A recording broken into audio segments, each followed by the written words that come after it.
한 주간 동안 주의 은혜 가운데 평안하셨습니까? 옆에 사람하고 인사하셔서 사랑합니다. 축복합니다. 네, 제목이 있습니다.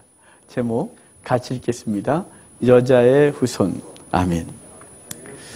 오늘 우리 이제 저번 주까지 사복음서를 통해서 예수님의 일대기를 쭉 순서대로 봤어요.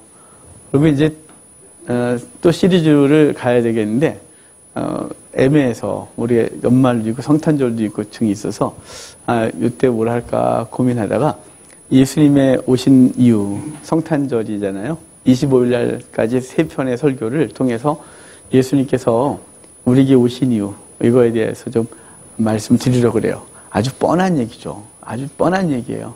그 뻔한 얘기를 우리가 또 다시 할 건데요.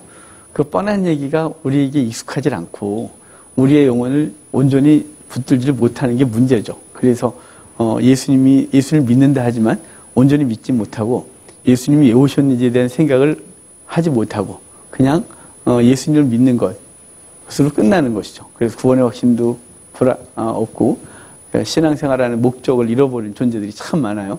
그래서 고민에다가 3주 동안 3번에 2주죠. 이번 주, 다음 주 성탄절까지 3번에 걸쳐서 예수님에 대해서 좀 생각을 해보려고 합니다. 오늘 예수님이 예표된 첫 사건이 창세기 3장 15절 이걸 원시복음이라 그래요. 뱀은 여인의 우선에 뒤꿈치를 물고 여인의 우선은 뱀의 머리를 밟을 것이라고 하는 이 예언의 말씀이 왜 주어졌으며 그리고 그것은 어떻게 이제 후에 성취가 될지를 좀 보도록 하겠습니다. 이 3장을 알려면 2장의 이야기를 알아야겠죠. 하나님은 2장에 사람을 흙으로 창조하시고 동산 중앙에 선악을 알게 하는 나무와 그리고 생명나무를 심어두셨습니다. 그리고 주님께서는 모든 나무의 열과를 먹어도 좋은데 그 선악을 알게 하는 나무의 열매를 먹지 마라. 그러면 반드시 죽는다. 이렇게 말씀하셨어요. 그리고 그것들을 경작하고 지키라고 주님이 말씀하셨거든요. 그러고 나서 이제 하와를 만드세요. 하와를 만드셔서 이제 아담에게 주시고 아담은 그 멋진 말 하잖아요. 내 뼈 중에 뼈요, 살 중에 살이라. 이렇게 멋있게 말할 수 있을까요? 그만큼 나를 사랑하는 만큼 내 아내를 사랑하겠다. 뭐 이거죠. 그런 관계가 됐는데 딱 그래놓고 둘이 동산에서 두 사람 아담과 하와가 행복하게 살고 하나님도 그들과 함께 에덴에서 함께 거니시면서 소통하셨는데 그때 뱀이 딱 등장하는 거예요. 그게 1절 얘기예요. 자, 1절 얘기 한번 같이 읽어볼까요? 같이 읽어요. 그런데 뱀은 여호와 하나님이 지으신 들짐승 중에 가장 간교하니라. 뱀이 여자에게 물어 이르되 하나님이 참으로 너희에게 동산 모든 나무의 열매를 먹지 말라 하시더냐. 자, 뱀은 하나님이 만드신 들짐승 중에 가장 간교했대요. 간사한 동물이라는 거죠.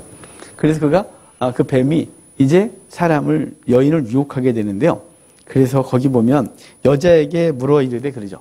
왜 여자에게 물었을까? 이건 제가 전에 많이 말씀드렸어요. 아담은 언약의 당사자고 하와는 직접적 당사자가 아니라 아담을 통해 들은 사람이었어요. 그래서 통해 들은 사람의 연약함에 대한 얘기를 드렸어요. 여러분, 그러니까 우리 각자 하나님을 만나는 게 중요하다 그랬죠. 우리 부모 세대가 아무리 예수님을 잘 믿어도 자녀가 하나님을 직접 만나지 못하면 그 자녀는 어느 시간 지나면 그 아이는 하나님과 관계없는 백성이 되는 거예요. 그래서 우리 끊임없이 기도하셔야 돼요. 얘가 하나님 직접 만나게 하소서. 직접 만나게 하소서. 이거거든요. 그래서 부모의 과도한 간섭이 좀 떨어지고 그들을 돌보는 것에 대해서 어느 적당한 시기까지 하지만 그 다음부터는 그가 하나님과 소통하도록 해야 되는 거죠.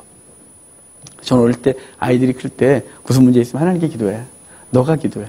아빠도 기도하고 아빠도 도울 수 있겠지만 네가 기도해봐. 그래서 본인들이 기도하게 시켰어요. 그래서 하나님이 어떤 존재인지를 알게 하는 거죠. 그리고 그렇게 고민하고 갈등하는 시간들이 있었죠.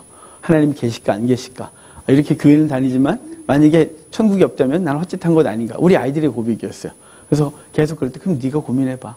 이제 너희가 어릴 때 내가 가르쳤지만 너희가 하나님과 관계하고 기도해보고 너희가 고민해야지. 그 고민을 하고 나서 하나님의 사람들이 되어가고 있는 모습을 보고 있는 거죠. 왜냐하면 내가 만난 하나님 그것으로 이 아이를 어떻게 해줄 수가 없는 거죠.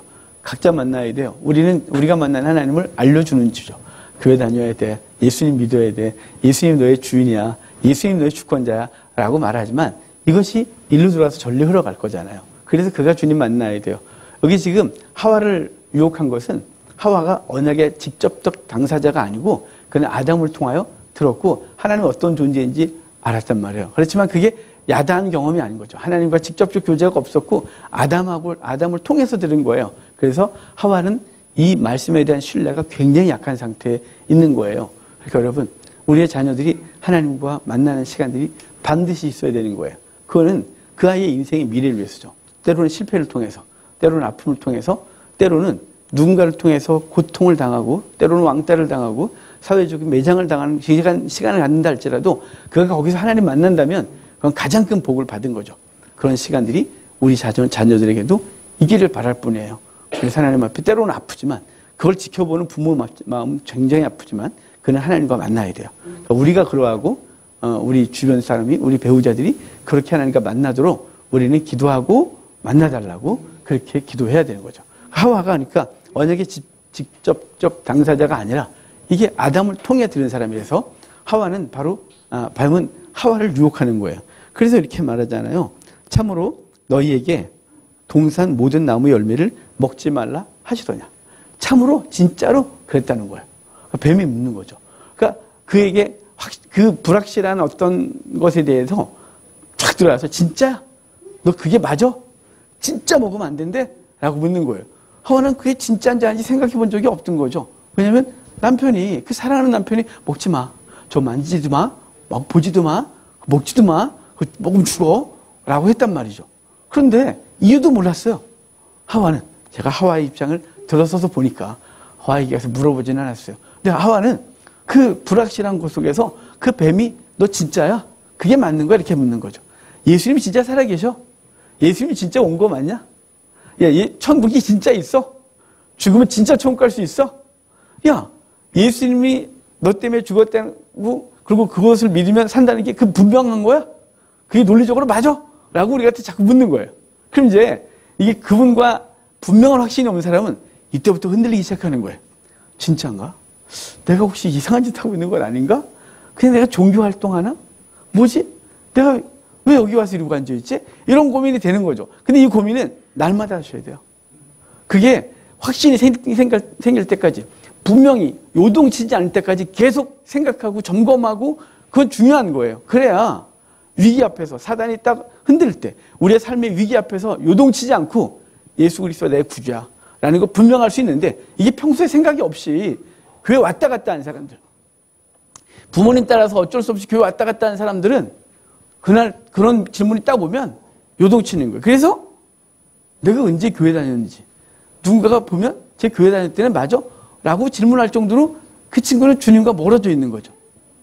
하나님이 없는 거예요. 왜일까요? 물음이 없었어요. 진짠가? 그분이 진짠가? 근데 사단의 질문이었는데 그것에 대해서 하와가 딱 받고 이게 흔들리기 시작하는 걸까요? 흔들리기 시작해요. 자, 볼까요? 2절, 3절 같이 읽어봐요. 여자가 뱀에게 말하되 동산 나무의 열매를 우리가 먹을 수 있으나 동산 중앙에 있는 나무의 열매는 하나님의 말씀에 너희는 먹지도 말고 만지지도 말라. 너희가 죽을까 하노라 하셨느니라. 자, 하와가 말하는 거예요. 뱀이 참으로 먹지 말라 했어? 그러니까 말을 듣긴 했어. 뱀에게 말하되 동산 나무 열매를 우리가 먹을 수 있으나 동산 중앙에 있는 나무 열매는 하나님의 말씀에 너희는 먹지도 말고 만지도 말라. 너희가 죽을까 하노라 했어. 그래요. 사실은 하와가 이게 하나 더 붙였어요.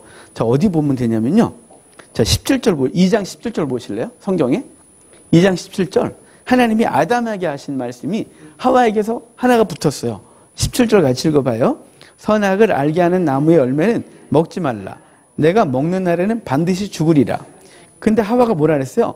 먹지도 말고 만지지도 말라. 뭐가 더 붙었어요? 만지도 말라가 붙었어요. 그럼 하와가 한 걸까요? 저는 하와가 여기까지 가서 만지도 말랬어 이 사람아 이렇게 말했다고 생각하지 않아요. 이게 누구 말이었을까요? 아담의 말이죠. 역시 여러분 아담의 말이에요.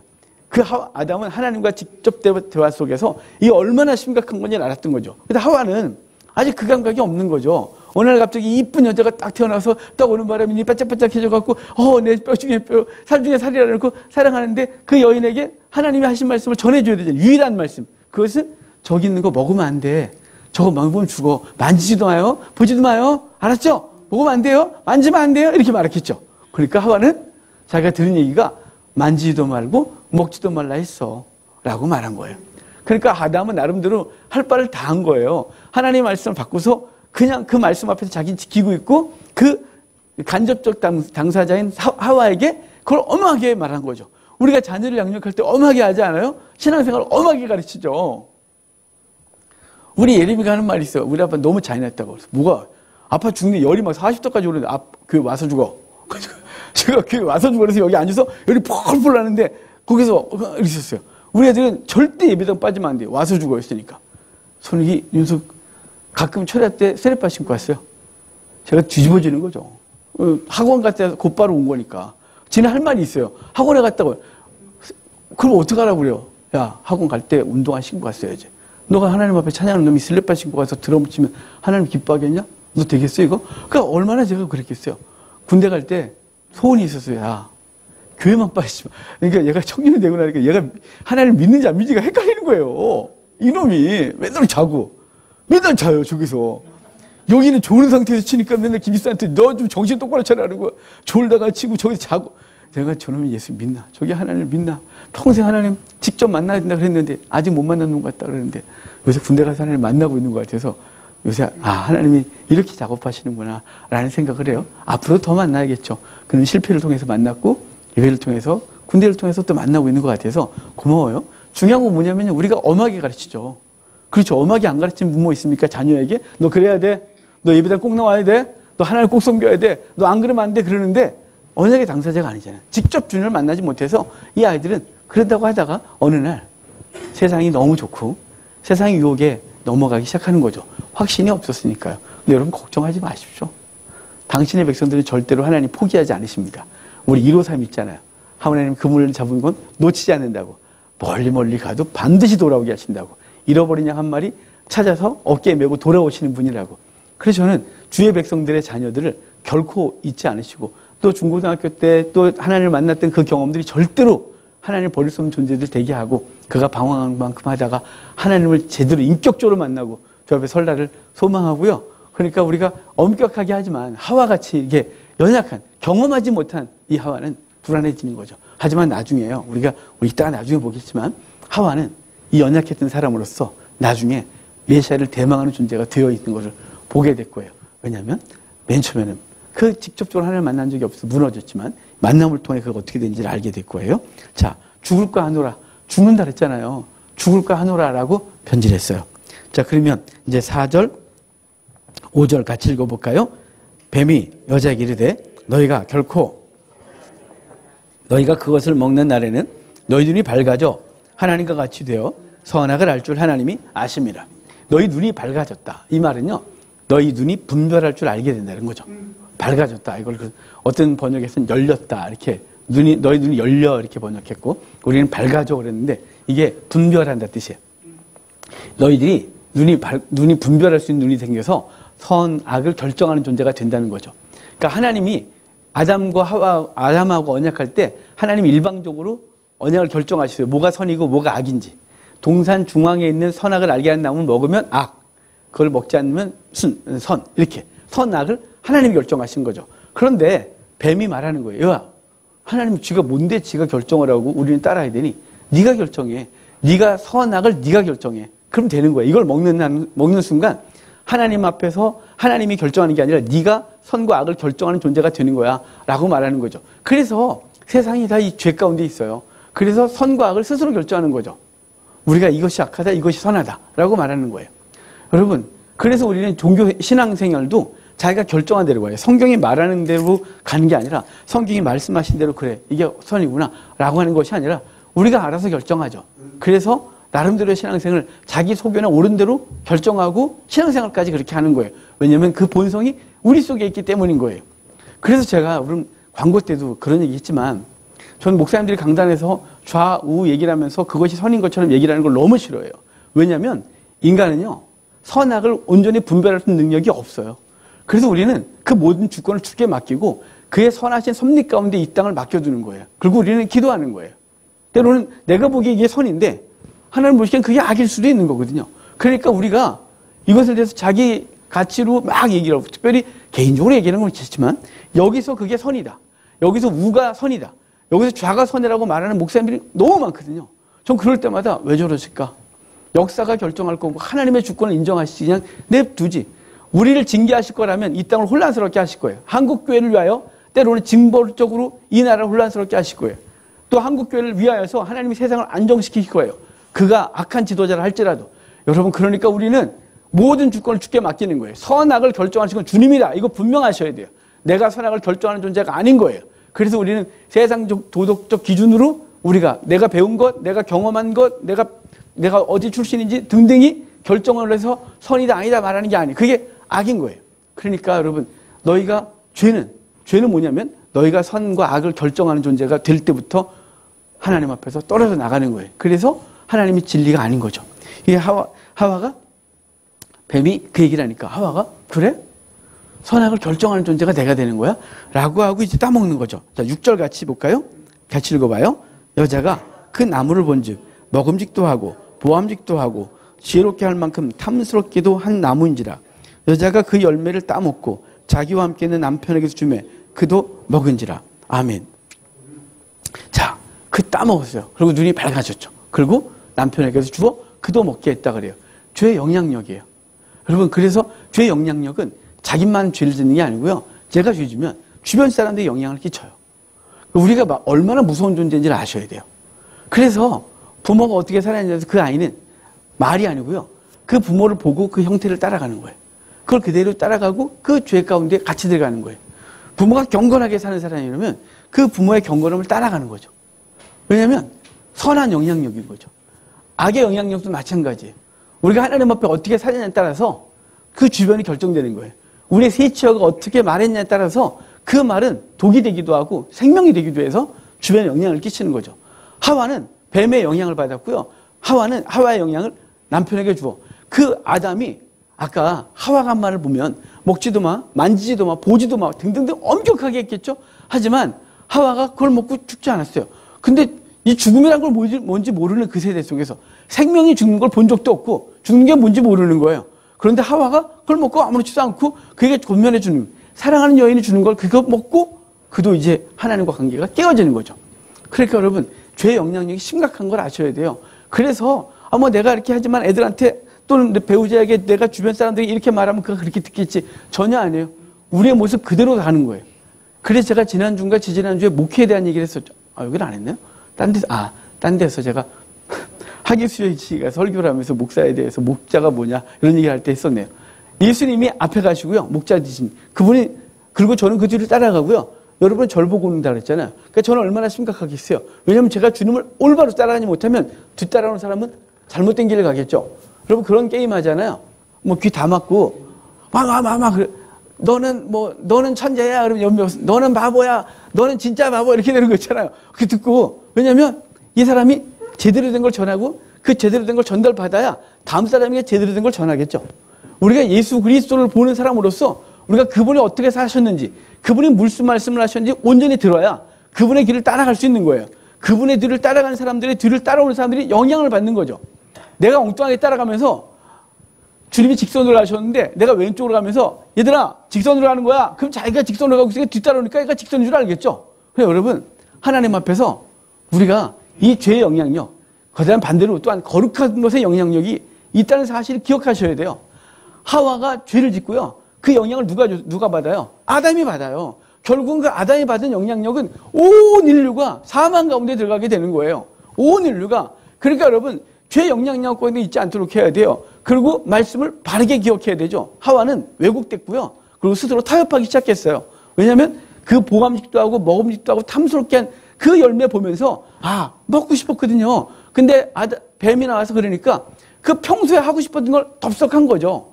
그리고 그것을 먹고 나서 자기만 죄짓지 아니하고 아담에게도 죄짓게 하고 아담도 죄짓게 되는 거예요. 여러분 죄의 영향력이 있다는 사실을 기억하셔야 돼요.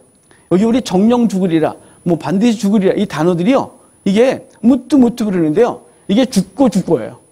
반드시 죽는 거예요. 얼마나 강조인지 몰라요. 주님께서 반드시 죽으리라고 했던 것도 히브리어가 무트가 죽다는 뜻이거든요. 히브리어는 반드시라는 단어를 쓰지 않고 죽고 그러면 2번 반복한다 했죠. 3번 반복하나. 그럼 반드시 죽는 거예요. 하나님도 그랬고 하와도 그 얘기를 했어요. 죽어. 반드시 죽어. 정령 죽어. 이렇게 했단 말이에요. 그랬으면 이 소리 듣고 그들이 멈춰야 되는데 그가 먹고 아담에게도 주고 아담도 그것을 먹게 되는 거죠. 그래서 그들이 말대로 눈이 밝아져 자신들이 벗은 것을 알게 되는 거예요.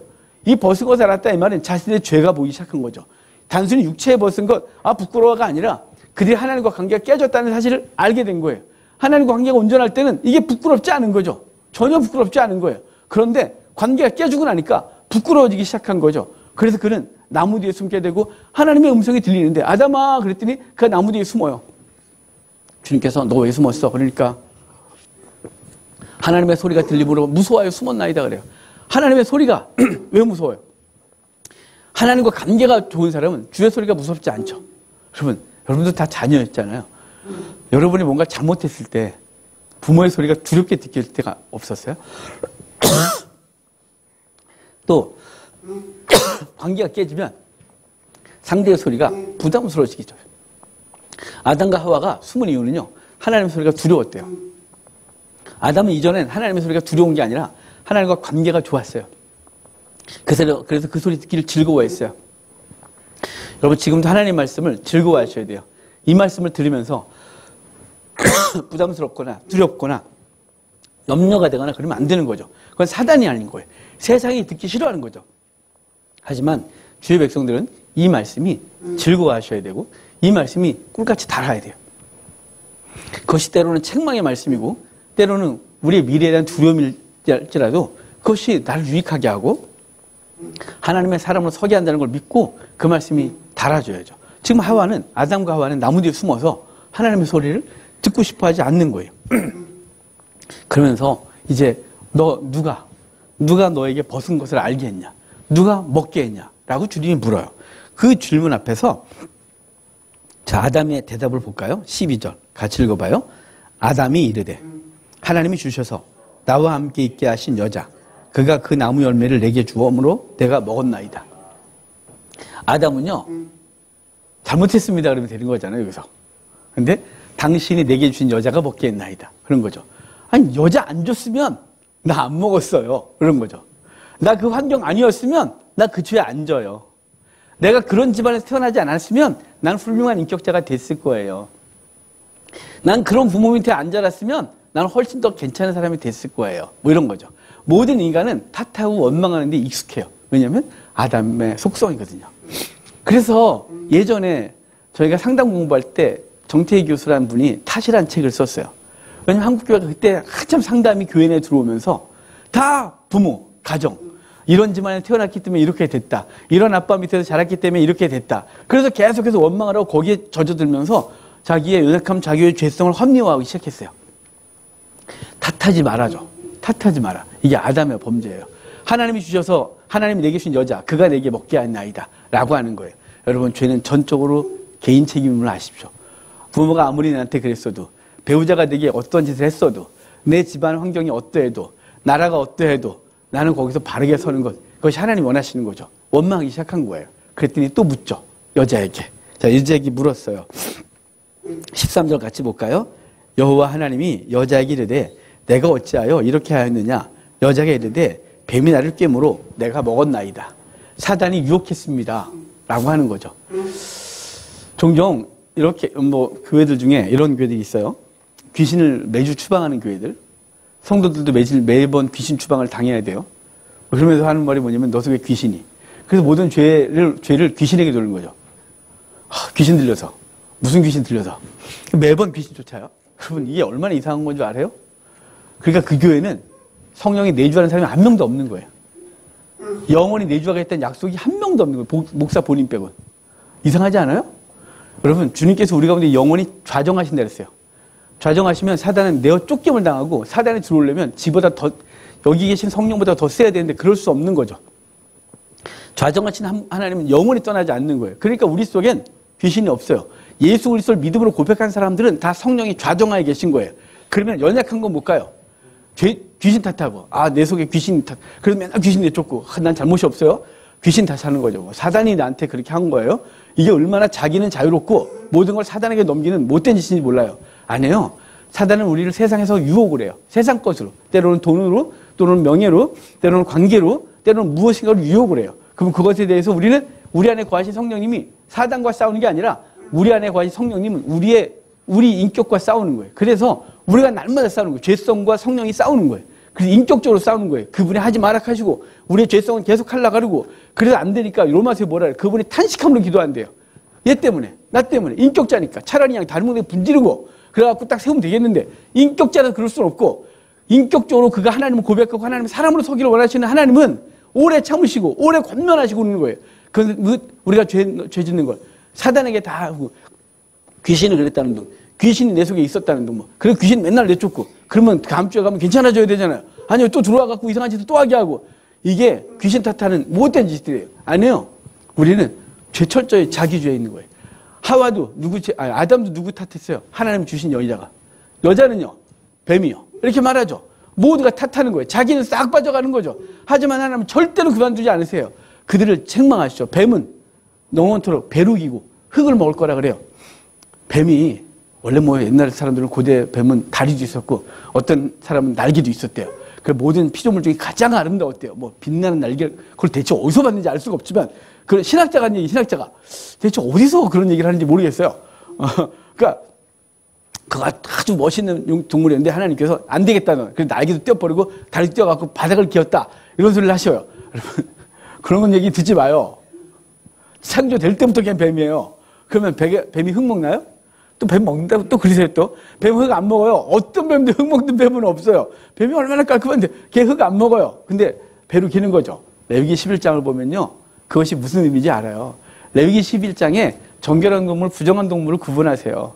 네 발 달린 짐승은 어떻고 날개 달린 건 어떻고 곤충은 어떻고 그리고 파충류는 어떻고 얘기를 하는데요. 파충류는 다 부정해요. 왜냐하면 배가 땅에 닿잖아요. 곤충들은 기어다니는 놈 다 부정해요. 배가 땅에 닿는 건 부정한 거예요. 이 뱀은 부정한 존재로서 이 땅에 기어다니는 거죠. 이 부정한 땅에 접촉하여 다니는 놈인 거예요.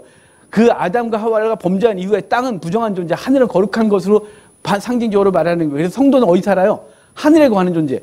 저 여러분은 이 땅에 발을 딛고 살지만 하늘에 거해요. 믿지 않는 자들은요. 땅에 거하는 존재라고 분명히 말씀하고 있는 거예요. 땅은 부정한 것이. 뱀은 부정한 데에 기어다니면서 부정한 것을 하고 흙을 먹는다 그러죠.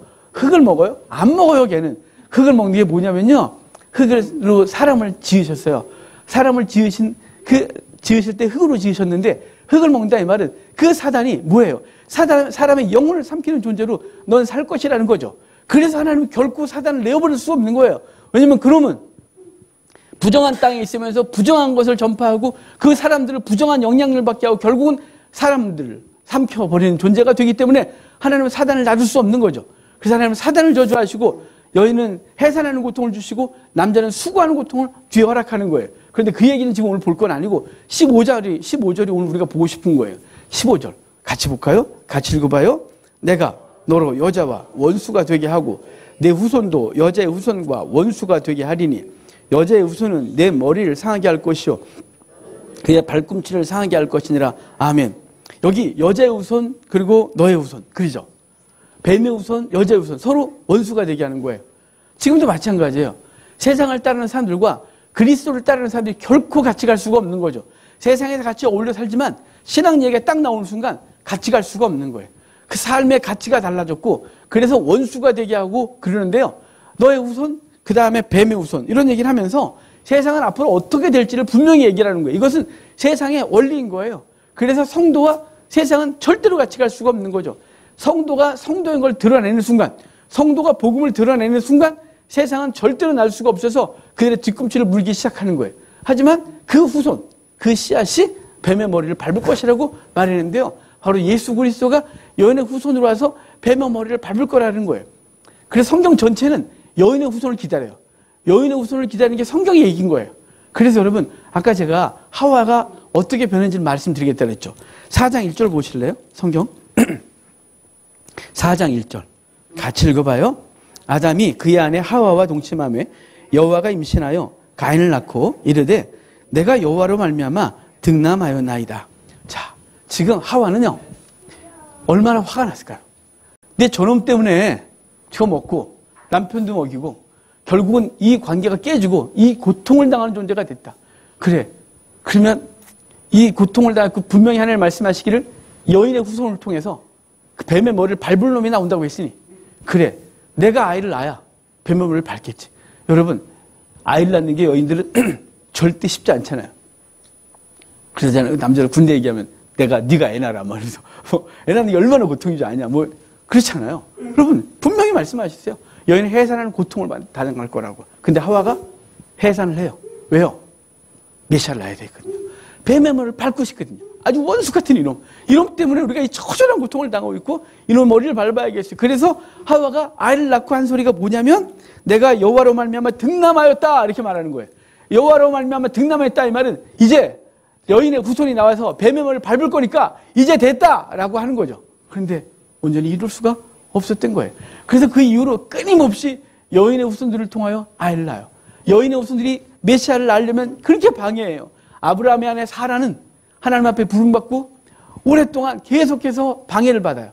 애굽의 왕에게 끌려갔다가 나오고 아비멜렉에 끌려갔다 나오고 그럼에도 불구하고 하나님 보존하시고 하가를 통해서 아브라함의 아들을 낳지만 아니야 라고 하고 99세 때 아브라함 99세 때 나타나셔서 주셔서 하와 나의 90세 아들을 낳아요. 여인의 후손을 통해 메시아를 낳겠다는 거죠. 그 아들 이삭이 그렇게 경건했던 사람이 그가 눈이 어두워지니까 이상한 짓을 해요. 그 아들 에서에게 너는 동물을 잡아 사냥한 고기 내가 먹고 내가 너한테 축복하리라 그래요. 사실은 말도 안 되는 거였죠.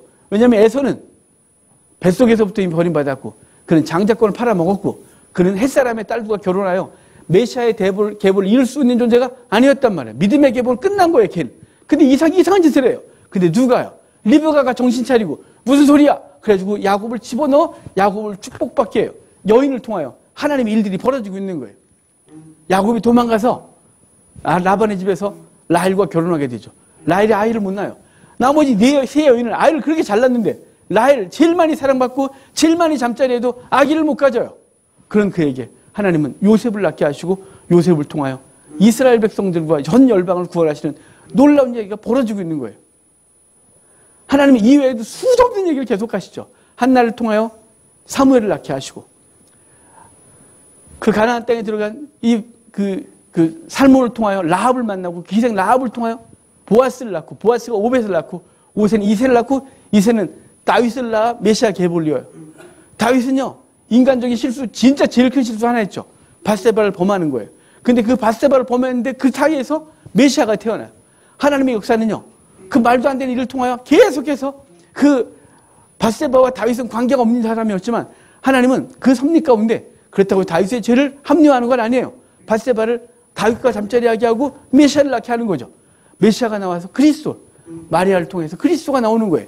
여인의 후손을 통해 계속해서 낳는 거예요. 그러면 앞으로 오실 그리스도는 대체 누굴 통해 나올까요? 주여 나를 통해 오소서. 이러면 안 돼요. 저기 이스라엘 가면 요새 시리아 사태가 난리잖아요. 이스라엘의 위쪽에 시리아하고 레바논이 있는데요. 그 이스라엘 북쪽에 사는 부족이 하나 있어요. 두루족이라고. 이 두루족에서 유행한 바지가 있어요. 똥싼 바지. 아십니까? 여기 딱 지금 이만큼 내려오는 거. 여기. 왜냐면 두루족은 남자를 통해서 메시아가 온다고 생각해요. 메시아가 언제 올지 몰라서 메시아가 오면 받아야 되니까 여기 딱 묶고 이만큼 내려와서 메시아를 받을 준비를 하는 거예요. 이게 두루족이에요. 이 두루족이 시리아 남부 이쪽에 사는데 두루족이 이번에 이스라엘에게 이제 자기들을 이스라엘의 시민권 달라는 식으로 이렇게 두루족이 얘기를 했나 봐요. 그 두루족처럼 메시아를 매일 기다려요? 우리는 어떻게 기다릴까요? 메시아는 대체 어떻게 이러면 재림하실까요? 메시아는 누가 낳는 걸까요? 여인이 낳아야죠, 여인이. 그 여인은 우리 교회 여인 중에 누구? 그렇게 말하면 큰일 나요. 사모를 통해 나올래나? 임집사를 통해 나올래? 이러면 안 돼요. 그게 아니고요. 자, 여인은 누군지 볼까요? 요한계시록 봅시다. 요한계시록 12장 1절 봅시다. 우리 그분 보고 우리 마무리합시다. 12장 1절이에요. 요한계시록 12장 1절 보겠습니다. 같이 읽어볼까요? 하늘에 큰 이적이 보이니 해를 옷 입은 한 여자가 있는데 그 발 아래에는 달이 있고 그 머리에는 12별의 관을 썼더라. 자, 여자는 교회예요, 여기서. 요한계시록에서 여자는 교회로 등장하고 그 교회는 여기 해와 달과 12별이죠. 야곱의 12아들과 그의 부인들을 얘기하는 거예요. 상징적으로. 그래서 구약교회가 야곱의 후손들을 통하여 구약 이스라엘이 섰던 것처럼 신약교회도 누굴 통해요? 교회를 통하여 메시아가 나오는 거예요. 그래서 구약교회가 메시아를 낳는데 메시아를 죽이려고 했지만 메시아는 승천하고 남은 자손들, 교회를 사단이 박해하여 교회는 어디까지 가냐면 환란 가운데 광야로 몰려가지만 하나님께서 광야에서 교회를 1260일 동안 양육하고 그 교회를 통하여 하나님의 나라가 서고 메시아가 오는 거예요. 그러니까 이제 창세기 3장 15절에 메시아는 여인의 후손을 통해서 오시고 그 여인의 후손은 뱀의 머리를 밟을 거라고 예언했던 그 예언은 계속해서 성경에서 사인으로 계속 오고 그 하와부터 여인의 후손으로 메시아를 계속 기다렸고 그 이스라엘을 통하여 여인들을 통하여 계속해서 메시아를 당시 그리스도를 계속해서 낳게 하시고 그리고 예수 그리스도 마리아를 통해서 그리스도를 낳게 하시고 이제 예수 그리스도가 승천하시거나 성령이 임하시고 나선 이제 교회라는 여인을 통하여 메시아를 다시 이 땅에 오게 하시고 최종적인 심판을 하게 하시는 존재로 서게 할 거라는 믿으시기 바라요. 그러니까 지금 우리는 여인이에요. 그러니까 여인의 후손들은 사단으로부터 뒤꿈치를 물리는 박해를 당하죠. 하지만 뒤꿈치 좀 물렸다고 죽거나 살거나 죽지는 않죠. 하지만 결국은 그 여인의 후손이 뱀의 머리를 밟아 사단을 완전히 멸하게 되기를 소망하고 오늘도 우리는 하나님 앞에서 이 교회의 사명을 잘 감당해내는 귀한 복이 주의 이름으로 축복합니다. 우리 성찬합시다.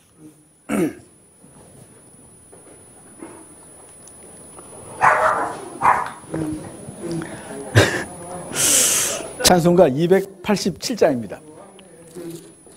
287장입니다.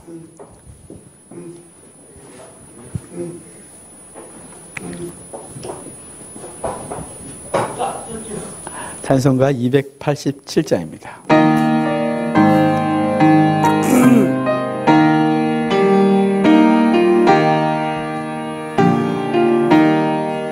예수 앞에 나오면 모사함 받으며 주의 품에 안기어 편히 쉬리라. 우리 주만 믿으면 모두 구원 얻으며 영생복 낙멸류관 확실히 받겠네. 예수 앞에 나와서 은총을 받으며 마음의 기쁨 넘치어 감사하리라. 우리 주만 믿으면 모두 구원 얻으며 영생복 낙멸류관 확실히 받겠네.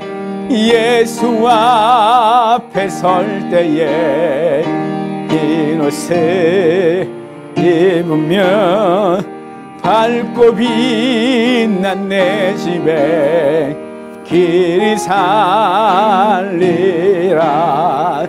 우리 주만 믿으면 모두 구원 얻으며 영생복 낙멸류관 확실히 받겠네. 아멘. 창세기 22장 17절 18절 두 절만 보겠습니다. 창세기 22장 17절 18절입니다. 제가 읽어드리겠습니다. 내가 네게 큰 복을 주고 내 씨가 크게 번성하여 하늘의 별과 같고 바닷가의 모래와 같게 하리니 내 씨가 그 대적의 성문을 차지하리라. 또 내 씨로 말미암아 천하 만민이 복을 받으리니 이는 내가 나의 말을 준행하였음이니라 하셨다 하니라. 아멘. 오늘 본문은 하나님께서 아브라함에게 내 아들 이삭을 모리아산에 가서 번제로 드리라 라는 말씀에 순종한 아브라함. 그 아브라함이 아들을 제단 위에 올려놓고 칼로 찌르할 때 됐다. 내가 나를 사랑하는 걸 이제 알았다 라고 하시고 수풀에 순양을 걸어두신 걸 보게 하시고 이삭을 대신해서 순양을 번제로 바치는 이후에 주님께서는 아브라함에게 말씀하신 거예요. 내 씨가 크게 번성하여 하늘의 별과 같고 바닷가의 모래가와 같이 되리니 내 씨가 그 대적의 성문을 차지하리라. 내 씨로 말미암아 천한 만민이 복을 받겠다. 그러니까 내 씨가 많아질 것이고 내 씨가 대적의 성문을 취할 것이고 내 씨로 말미암아 천한 만민이 복을 받겠다. 이게 아브라함에게 하신 말씀인데 그건 1차적으로 이삭에게 주어졌고 그 이삭을 통해 쭉 왔던 예수 그리스도를 통하여 우리에게 주어진 말씀이에요. 약속이고.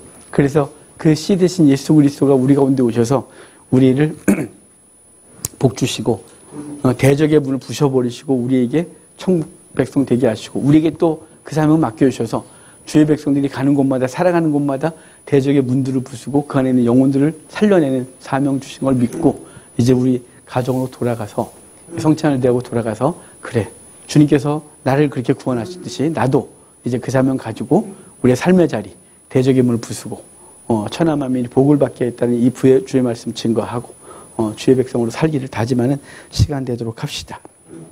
성찬기를 여시고요. 예수님께서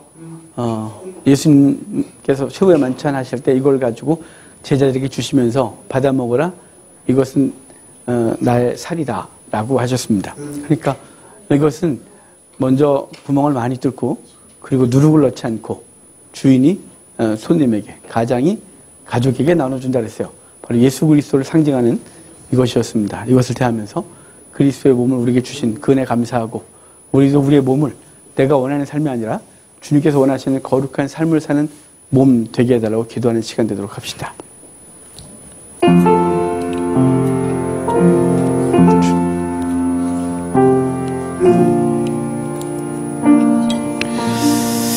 떡을 듭시다. 떡을 드시고 잠깐 기도합시다. 주님, 내가 나를 위해 살지 않도록 해주십시오. 이렇게 말하지만 삶을 살다 보면 이것이 정말 나를 위한 것인지 주를 위한 것인지도 헷갈릴 때가 참 많습니다.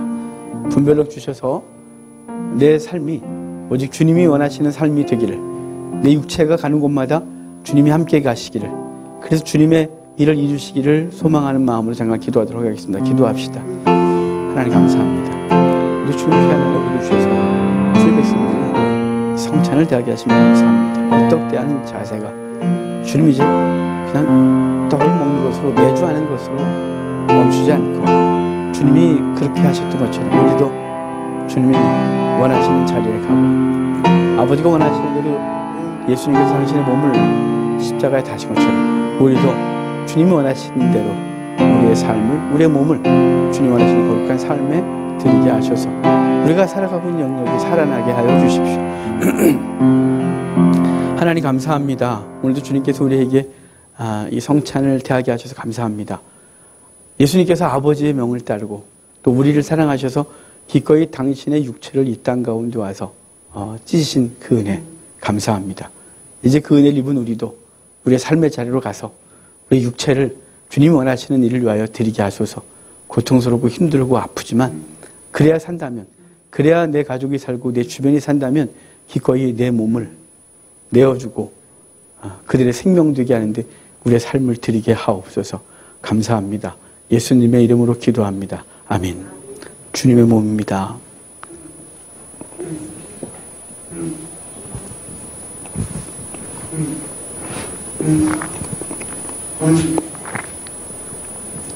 식후에 잔을 가지시고 주시면서 이것은 내가 너를 위하여 흘리는 피 곧 언약의 피다 하셨습니다. 이 피 말씀을 하시고 또 십자가에서 물과 피를 다 쏟으셔서 우리 죄를 용서하시고 우리에게 생명 주셨습니다. 이 잔을 대하면서 우리 용서하신 주님을 기억하고 우리도 우리 삶에 돌아가서 연약하고 힘든 영혼들, 내 기준에 아직 미치지 못한 사람들 이해하고 끌어안아주고 그들에게 생명을 제공하는 삶이 되기로 다짐하는 시간 되도록 합시다.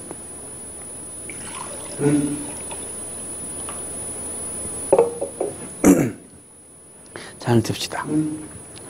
주님께 잠깐 기도합시다. 주님, 내 죄 씻어주시고 생명 주신 주님, 나도 돌아가 나와 함께하고 있는 사람들의 죄를 용서하고 씻어주고 기억도 하지 않고 그들에게 그리스도의 생명을 전하는 삶이 되게 하소서. 잠깐 기도하겠습니다. 기도합시다. 주님,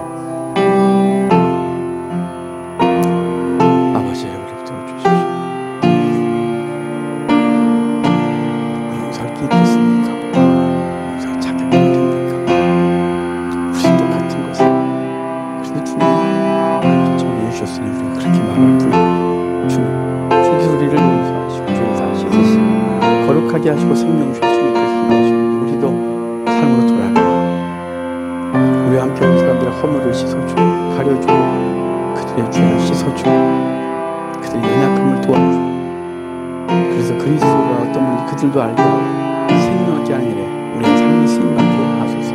감사합니다.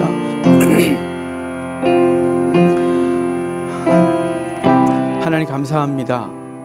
주님께서 십자가에서 물과 피를 다 쏟아주시고 우리의 죄를 씻으시고 생명을 주셔서 감사합니다. 주님 우리의 삶으로 우리를 또 파송하신 줄 아오니 우리 삶의 자리로 돌아가 우리 주변에 살고 있는 사람들 함께하고 있는 사람들의 연약함을 이해하고 그들의 죄를 닦아주고 용서할 자격도 없는 우리지만 주님께서 용서하라 하셨으니 그들 용서하기보다는 있는 그대로 받아주고 연약함을 강하게 하는데 우리가 그들을 도와주고 힘을 다해 그들이 주 앞에서 생명 얻게 하는데 우리의 삶이 쓰임받게 하옵소서. 감사합니다. 예수님의 이름으로 기도합니다. 아멘. 주님의 피입니다.